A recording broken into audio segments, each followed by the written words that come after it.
Hello everyone, welcome to target for IQ. Myself Ravindra Kumar. तो देखिएगा, आज हम चर्चा करेंगे झारखंड जुडिशरी मेंस को लेकर के, और उसमें जो आपका हिंदी लैंग्वेज का पेपर आता है उस पर विशेष चर्चा हम करने जा रहे हैं। तो जाहिर सी बात है कि अब तक आप लोगों ने अपने सिलेबस को काफ़ी कंप्लीट कर लिया होगा और अभी कोई ऑफिशियली एग्ज़ाम डेट भी नहीं देखने को मिल रही है। और इसमें झारखंड जुडिशरी में हमने अपना फर्स्ट बैच भी कंप्लीट कर लिया है हिंदी लैंग्वेज का, ठीक है। उसमें आपके 4 टेस्ट भी हो चुके हैं, 5वां टेस्ट भी जल्दी ही आपको प्रदान कर दिया जाएगा। हमें लगा कि और भी टेस्ट की ज़रूरत है, जैसे स्टूडेंट्स की रिकमेंडेशंस होती हैं, सुझाव होते हैं, तो और भी टेस्ट आपको प्रोवाइड करा दिए जाएंगे। कुल मिला के ये है कि सिलेबस करा के आपको अभ्यास ज़्यादा से ज़्यादा हो।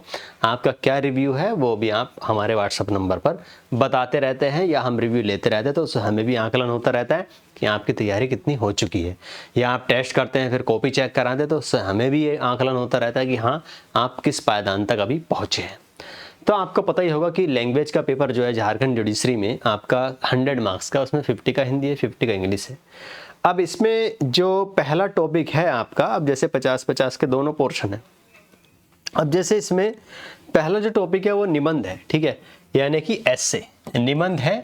और निबंध आप जानते हैं, निबंध एक ऐसी चीज होती है जो आप ना एक कोरा कागज होता है ना, और उस पर अपने विचारों को किस तरीके से प्रदर्शित करें कि उसमें उतनी ही संयमता, उतनी ही एक तरीके से देखें सजगता, उतनी ही एक तरीके से किसी विषय को जानने के प्रति व्याकुलता वो उसमें दिखनी चाहिए।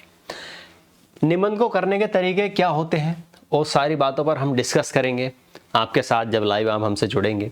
निबंध कैसे आप कर सकते हैं, या आप इंग्लिश बैकग्राउंड से हैं तो फिर आपको यहाँ क्या क्या परेशानियाँ आने वाली हैं, उनको कैसे दूर करें, तो सारी चीज़ों का आपको आप चर्चा कर सकते हैं। और पर्सनली आपको मेरा नंबर भी उसमें रहता है, तो आपको जहाँ पर भी थोड़ी बहुत भी दिक्कत आती है लैंग्वेज को लेकर के, तो आप वहाँ पर आराम से डिस्कस कर सकते हैं। कोई घबराने वाली बात है नहीं।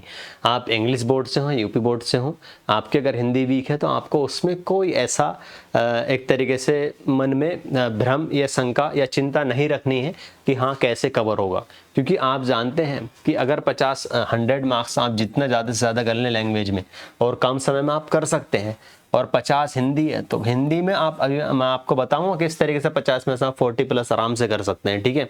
पूरा इसमें डिस्कशन हम करेंगे। तो निबंध को लेकर के सबसे पहले ये प्रश्न होता है कि आखिरकार निबंध कहाँ से करें, क्योंकि आप भी जानते हैं कि बदलते नेचर का जो बदलता स्वरूप है वही दुनिया है ना। और दुनिया के अकॉर्डिंग या हम उस पेपर के पैटर्न के अकॉर्डिंग नहीं बदले तो फिर हम वहीं पर स्थिर रह जाएंगे, और स्थिर रहना किसी भी प्रकृति का नियम नहीं है। तो सिंपल सी बात है कि हम इसमें अलग अलग प्रकार से, जैसे करंट ये विषय बहुत होता है, करंट पर आधारित ये बहुत ज़्यादा निबंध पूछे जाते हैं आपके, ठीक है।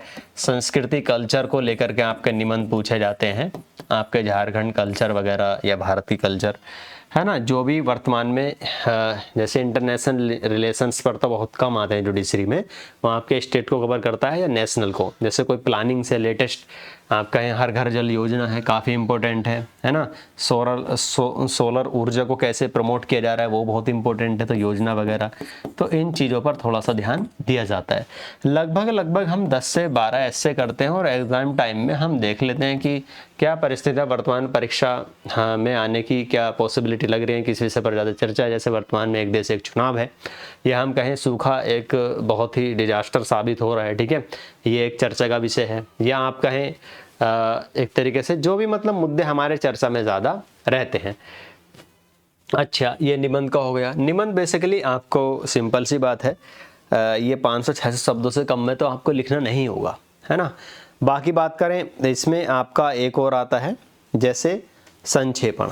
संक्षेपण का मतलब क्या होता है, बेसिकली आपको बता दें, ये सब चीज़ें आपकी प्रैक्टिस की हैं। निबंध पर और भी डिस्कस कर लें थोड़ा। निबंध पर देखो, अब हम जैसे कोई सा आपको निबंध कराते हैं तो आपका दायित्व बनता है, आपको एडिटोरियल पेज का जो भी उसमें इम्पोर्टेंट पूरा पेज होता है ना, उसमें जो भी महत्वपूर्ण टॉपिक होता है जनसत्ता का, वो आपके ग्रुप में डाला जाता है डेली, ताकि आप उसको रीड करें। उसको रीड करेंगे तो आपके पास, मान लीजिए हमने जलवायु पर आपको निबंध कराया और वो टॉपिक ऐसा हुआ जलवायु से को ही रिलेट करता है, तो आपके पास क्या हुआ, शब्द सीमा बढ़ी। फिर आपको वो रट्टाफिकेशन की जो थिंकिंग है ना वो दूर हो जाएगी। मान लीजिए अभी आपको हमने किसी के बारे में पढ़ाया, मान लीजिए सरदार वल्लभ भाई पटेल जी के बारे में पढ़ाया, आपको किसी न्यूज़पेपर में और वो उसी टॉपिक पर पढ़ने को मिल गया, तो क्या हुआ कि आपको चीज़ें ज़्यादा रिवाइव हो गई। आपके माइंड में एक तरीके से स्थिर हो गई, वो स्टोर हो गई। तो ये ही निबंध का होता है। और जैसे जो निबंध कराएं हम आपको, तो आप उस पर लिखें, चेक कराएं, तो इससे फिर और ज़्यादा आपको क्या होगी, हेल्प मिलेगी और इसमें आप एक अच्छा स्कोर भी कर पाएंगे। सिंपल सी बात है। तो ये हुआ आपका निबंध। और दूसरा जो टॉपिक है वह है आपका संक्षेपण या सारांश। ठीक है, संक्षेपण या सारांश, ये चीज जो है ये भी आपकी प्रैक्टिस की है। ठीक है, टोटल प्रैक्टिस की, क्योंकि इसमें हम आपको कम से कम 9-10 गद्यांशों की प्रैक्टिस कराएंगे। और ये आपके जो गद्यांश होंगे ये प्रीवियस परीक्षाओं में आए हुए भी होंगे। कैसे कैसे गद्यांश आते हैं उसका भी आकलन आपको लग जाएगा। तो इसमें कोई घबराने वाली बात है नहीं। संक्षेपण बेसिकली 1/3 शब्दों में या 1/3 लाइन में लिखा जाता है। और ये कोई लिखना, अब कैसे लिखा जाता है, किन किन बातों को ध्यान रखना होता है, वो मेजर पॉइंट्स होते हैं, की पॉइंट्स होते हैं किसी भी संक्षेपण के या निबंध के। वो सारी बातें हम क्लास में आपसे डिस्कस करेंगे। थोड़ा वीडियो ज़्यादा बड़ा हो जाएगा। अभी ओवरऑल हमारा ये टारगेट है कि अभी जो विद्यार्थी रह चुके हैं, जैसे का प्रतिक्रियाएं देखने को मिल रही हैं कि जैसे स्टूडेंट्स की नया बैच कब से स्टार्ट हो रहा है, तो उसी को देखते हुए, ठीक है, ये कोई ऐसा नहीं है कि मान लीजिए कहते हैं ना कि मतलब कोई छोटा हम इसको मान लें, इसका हम आकलन ना हिंदी विषय का कोई हम छोटी निगाह से नहीं कर सकते। हमें इसको भी प्रेफरेंस देनी पड़ेगी। क्यों देनी पड़ेगी? अगर हम इसको प्रेफरेंस नहीं देंगे तो मेंस में आपका स्कोर जो है वो डाउन हो जाएगा कहीं ना कहीं। अब मान लीजिए हमारे कहने से आप 30 से 45 मिनट क्लास में रहेंगे, ठीक है, 45 मिनट, और फिर 15-20 मिनट आप देख लीजिएगा दिन में उसको, थोड़ा सा सरसरी निगाहों से थोड़ा सा प्रैक्टिस, बस हो गया काम, और क्या है। और ये तो ऐसा है कि आपका विदिन 2 मंथ्स में इसको सारा कवर कर लेंगे हम, और पहले ही पहले, है ना, फास्ट करेंगे इसको, बिल्कुल फ्रेश बैच होगा आपका। लेटेस्ट जो भी चीज़ें होंगी वो भी ऐड कर दी जाएंगी। पुराने वाले बच्चे परेशान ना हो, अगर उसमें कुछ लेटेस्ट चीज़ मिलती है वो भी ऐड कर देंगे। ठीक है, तो ये घबराने वाली बात है नहीं बिल्कुल भी कि नया बैच शुरू हो रहा है। पुराने वाले कभी बच्चे सोचते हैं कि हाँ हमको लेटेस्ट चीज़, सब हम लेटेस्ट अगर इसमें भी होगा तो उसमें भी शेयर करेंगे। मान लीजिए कोई निबंध है या कोई गद्यांश है ऐसा, तो उसको उसमें भी शेयर करेंगे, वहाँ पर भी शेयर करेंगे। ठीक है, तो अब हम फिर इसमें जो ट्रांसलेशन का टॉपिक आता है, यहाँ आपका इंग्लिश ग्रामर से कंप्लीट हो जाएगा। ठीक है, ट्रांसलेशन। फिर आता है इसमें एक और टॉपिक आता है भावानुवाद। ठीक है, भावानुवाद जो होता है, पैराफ्रेज, ये भावानुवाद के बारे में भी हम पूरा डिस्कस करेंगे। और इसमें आपको 5 से 6 ये गद्यांश ही होता है, ये भी भावानुवाद भी और संक्षेपण वगैरह होते गद्यांश ही हैं। वो बात अलग है, किसी गद्यांश का संक्षेपण पूछा जाता है और किसी गद्यांश का भावानुवाद, किसी गद्यांश का आपसे भावार्थ पूछा जाता है। तो भावानुवाद लगभग जितने शब्दों में दिया हुआ है, जितनी लाइनों में हम उसी को शब्दों को थोड़ा बदल करके लिखते हैं, वो कला भी आपके धीरे धीरे अंदर विकसित होती है जब आप प्रैक्टिस करते हैं। तो ये 4 टॉपिक बेसिकली आपके आते हैं जो हमने डिस्कस किया है। 50 नंबर में 4 टॉपिक, आप खुद एनालिसिस करो, 50 मार्क्स हैं। उधर आपके 100 मार्क्स के मेंस के पेपर होते हैं, उसमें बहुत सारी चीज़ें आती हैं।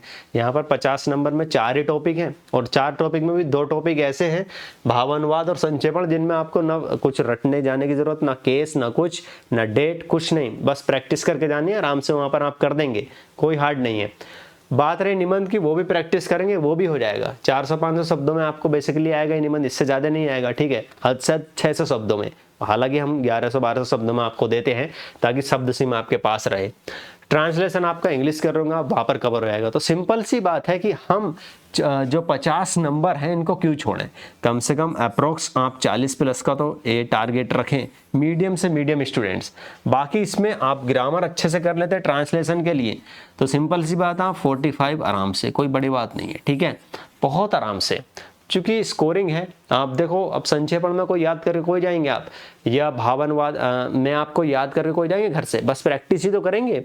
बात रही ट्रांसलेशन की, तो उनके भी रूल्स क्या, जैसे आप ट्रांसलेशन की प्रैक्टिस कर लेंगे तो ये भी चीज़ हो जाएगी।